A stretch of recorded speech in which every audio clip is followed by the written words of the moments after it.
Hey friends, today in this video I will troubleshoot an issue related with the VMware workstation. So when I'm trying to power on this virtual machine, so I'm facing an issue. So we'll see, just clicking on the power on virtual machine, and let's see. So this is a module disk power on failed.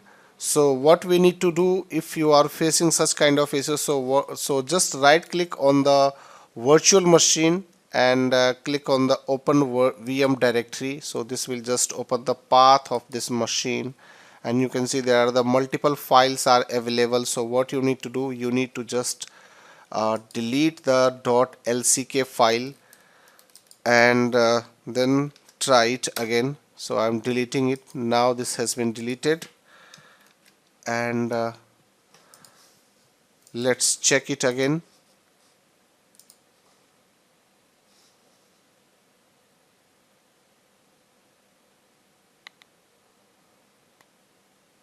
So it looked like the issues which we were facing, so that has been fixed, and I'm able to access the virtual machine on this VMware workstation. So this is the way which you can follow to fix the issue related with disk power on failed.